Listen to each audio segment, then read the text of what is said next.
Ambati Silks, Kanchipuram Saree Store, now in Vijayawada. Exclusive Pattu Sarees, Salwas and Lehengas. Sanju Samson దేశవ్యాప్తంగా మారు మోగిపోతున్నటువంటి పేరిది.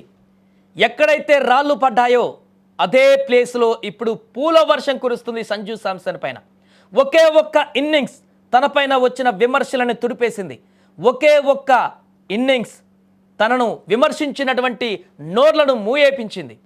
T20 ప్రపంచ కప్లో భారత జట్టు సెమీఫైనల్కి వెళ్ళవలసినటువంటి తరుణంలో డూ ఆర్ డై మ్యాచ్లో తనేంటో నిరూపించుకున్నాడు. దేశానికి సెమీఫైనల్, దేశ టీం సెమీఫైనల్ వెళ్ళడానికి వెన్నుముక్కగా నిలిచాడు సంజు శాంసన్.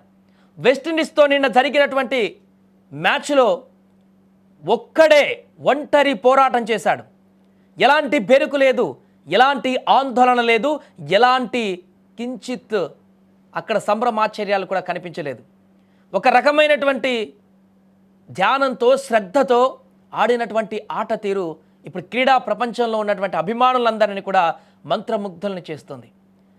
నిన్న జరిగినటువంటి మ్యాచ్లో సంజు శాంసన్ అద్భుతమైనటువంటి ఇన్నింగ్స్తో టీమిండియాకు చారిత్రాత్మక విజయాన్ని అందించాడు. సెంచరీ చేయలేదు కానీ సెంచరీ కంటే విలువైనటువంటి ఇన్నింగ్స్ ఆడాడు సంజు శాంసన్. తన లైఫ్ మొత్తం గుర్తుండిపోయేటువంటి ఇన్నింగ్స్ ఇది. క్రీడా అభిమానులు కొన్ని సంవత్సరాల పాటు గుర్తుంచుకునేటువంటి ఇన్నింగ్స్ ఇది. కేవలం 50 బంతుల్లో 97 పరుగులు చేసి అజేయంగా నిలిచినటువంటి సంజు శాంసన్ మ్యాచ్ గెలిపించడంలో కీలక పాత్ర పోషించాడు. అందుకే గత కొన్ని రోజులుగా తనకు ఎదుర్కొంటున్నటువంటి ఇబ్బందులు, తనపైన వస్తున్నటువంటి విమర్శలు, తను ఏ రకమైనటువంటి సమస్యలను ఎదుర్కొంటున్నాడో, బ్యాటింగ్ సరైనటువంటి పరుగులు సాధించలేక ఇబ్బంది పడుతూ అనేక మంది రాళ్ళు విసిరినా కూడా వాటినన్నిటిని తీసుకుంటూ అదే చిరునవ్వుతో అక్కడే ఉన్నటువంటి సంజు శాంసన్ నిన్న పోరాడినటువంటి అద్భుతమైనటువంటి పోరాట ఇన్నింగ్స్ తోటి ఒక్కసారిగా తన ముఖంలో ఒక వెలుగు కనిపించింది. మ్యాచ్ అనంతరం అందుకే తీవ్ర భావోద్వేగానికి గురయ్యాడు సంజు శాంసన్. పూర్తిగా ఆ భావోద్వేగం ఎలా ఉందంటే, తను ఇన్ని రోజులు ఓడిపోయానే అనేటువంటి ఆందోళన నుంచి పుట్టినటువంటి ఒక బాధ. ఇది నా జీవితంలో అత్యంత గొప్ప రోజులలో ఒకటి. దేశం కోసం ఆడాలని కలలు కన్నప్పటి నుంచి ఈ రోజు కోసమే ఎదురు చూస్తున్నాను అని సంజు శాంసన్ మ్యాచ్ తర్వాత తన భావోద్వేగపూరితమైనటువంటి సందేశాన్ని వెల్లడించాడంటే అర్థం చేసుకోవచ్చు. తన గుండె ఎంత గాయపడిందో, తన మనసు ఎంత కలత చెందిందో.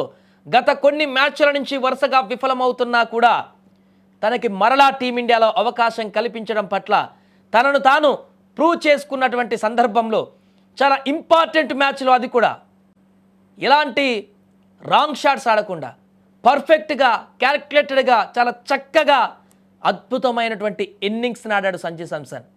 గత కొన్ని మ్యాచ్లలో వరుసగా విఫలమవుతున్నాడు సంజు శాంసన్ అని చెప్పేసి ఎందుకు పదే పదే అంటున్నామో, తను ఆడేటువంటి ఒక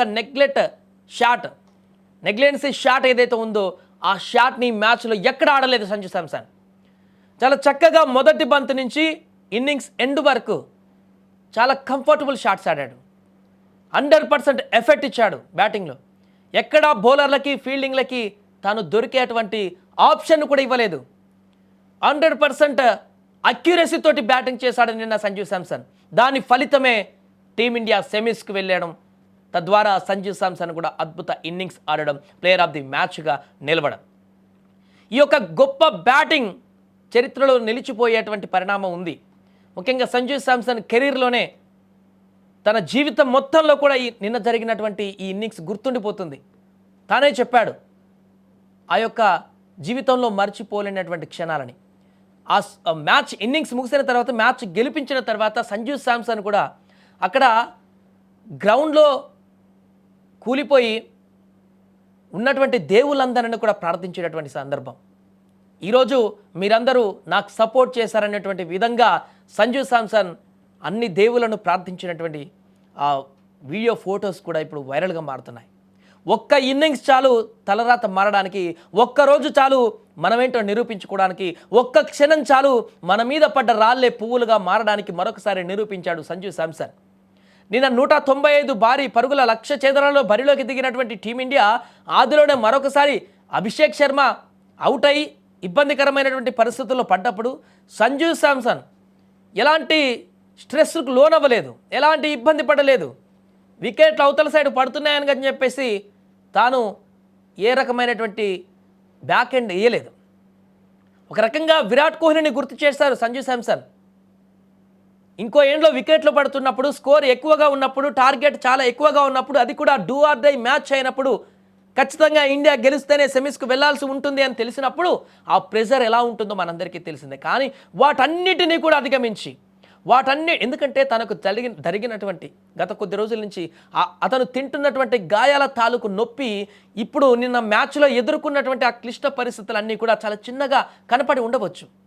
అందుకే చాలా కాన్సన్ట్రేషన్ తోటి, చాలా నిబద్ధతతోటి, చాలా ఓపికతోటి, ఓర్పుతోటి నిన్న ఆడినటువంటి ఆట తీరు క్రికెట్ అభిమానులందరినీ కూడా చాలా ఇంప్రెస్కి గురి చేసింది.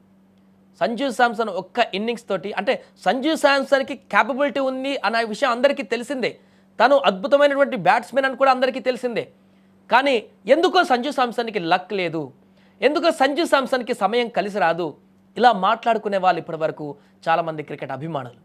కానీ గత 5-6 మ్యాచ్ల నుంచి వరుసగా ఆఫర్లు వస్తున్నాయి, సమయం ఉంది, క్యాపబిలిటీ చూపించాల్సినటువంటి సందర్భం ఉంది, కానీ ఎక్కడో లక్ లేదు, కొరబడింది. మరొకసారి అభిషేక్ శర్మ విఫలమైన కారణంగా ఆ లక్ అనేది సంజు శాంసన్ని తలుపు తట్టి టీమిండియా ఓపెనర్గా మళ్ళీ ఒక అవకాశాన్ని ఇవ్వడం జరిగింది. తద్వారా ఈ వచ్చినటువంటి చివరి అవకాశాన్ని, ఆ లక్ని ఏమాత్రం కూడా ఉపయోగించుకోకుండా ఉండలేదు సంజు శాంసన్. అద్భుతంగా ఉపయోగించుకున్నాడు. ఉపయోగించుకోవడమే కాదు, తనకు తాను ఉపయోగించుకునడమే కాదు, 140 కోట్ల మంది భారతీయుల యొక్క క్రీడా స్ఫూర్తిని చాటుతూ టీమిండియాకు అద్భుతమైనటువంటి విజయాన్ని సాధించి పెట్టాడు. దీంతో సంజు శాంసన్ పేరు ఇప్పుడు దేశవ్యాప్తంగా మోగిపోతుంది. సోషల్ మీడియాలో అయితే సంజు శాంసన్ మీద వస్తున్నటువంటి మీమ్స్ లేదా పోస్టులు, అతని పైన వస్తున్నటువంటి పొగడ్తలు, తన బ్యాటింగ్ పైన వస్తున్నటువంటి రకరకాల కామెంట్స్ మంత్రముగ్ధుల్ని చేస్తున్నాయి. ఇప్పుడు నిన్న మొన్నటి వరకు ఎవరైతే విమర్శించి రాళ్ళు వేశారో సంజు శాంసన్ మీద, అదే రాళ్ళు వేసినటువంటి చేతులతో ఇప్పుడు పువ్వులను చల్లుతున్నారు సంజు శాంసన్ పైన. అద్భుతమైన ఇన్నింగ్స్ ఆడావు సంజు శాంసన్, ఇలాగే ఆడుతూ ఉండు, నువ్వు లేకపోతే నిన్న మ్యాచ్ ఊహించలేనటువంటి పరిస్థితి ఉంది అని కూడా కామెంట్లు చేస్తున్నారు. ఎందుకంటే ఒకవైపు ఎవరు నిలవలేకపోతున్నారు. అభిషేక్ శర్మ పోయాడు, తిలక్ వర్మ స్పీడప్ చేస్తూ రన్ రేట్ పెంచుతూ ఆడాడు, కానీ తను కూడా ఎక్కువ నిలవలేకపోయాడు.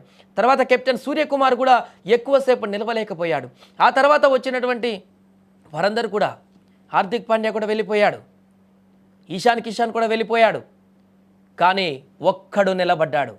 ఆ ఒక్కడు సంజు శాంసన్.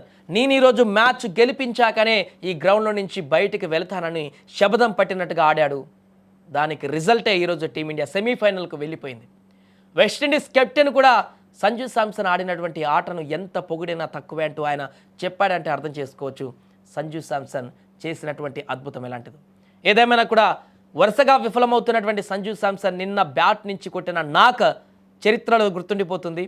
టీమిండియా గెలవడానికి అతను ఆడినటువంటి అద్భుత ఇన్నింగ్స్ ఎప్పటికీ అభిమానులు గుర్తుంచుకుంటారు.